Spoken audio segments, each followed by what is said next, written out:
នេះគឺជាបទអរតនីធម្មទេសនាអោសាធុជន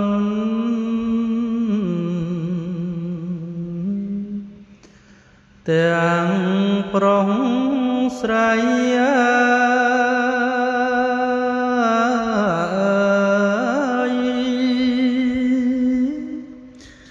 គប្បីត្រង់ត្រាប់ស្ដាប់ទេសនាបើបានស្ដាប់ហើយកើតណាយបញ្ញារឹងរិតជ្រះថ្លាភ្លើក្នុងចិត្តចូលអ្នកសង្រួមកុំនិយាយ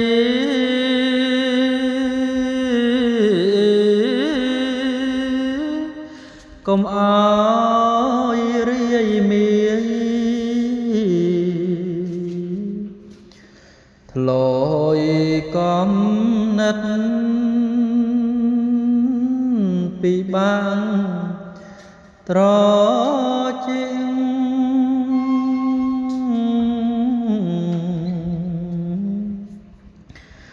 អ្នកងាយនៅចិត្តគេស្ដាប់ធម៌ពិតកើតសៅមកបារយស្រពន់ចុកដៃចា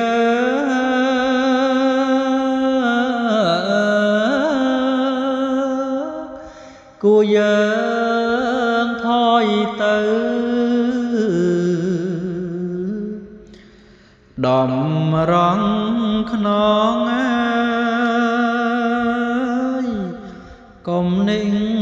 យាយគ្នា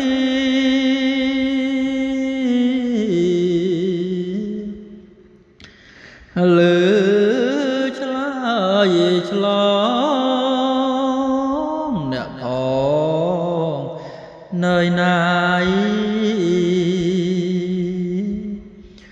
អន្តរាយធ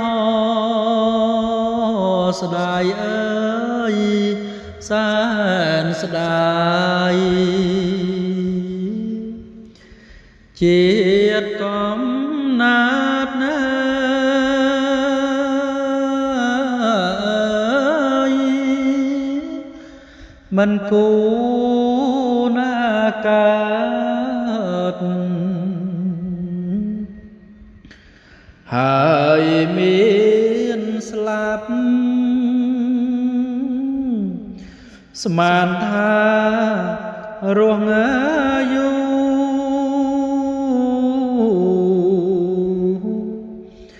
ទៅឲ្យជា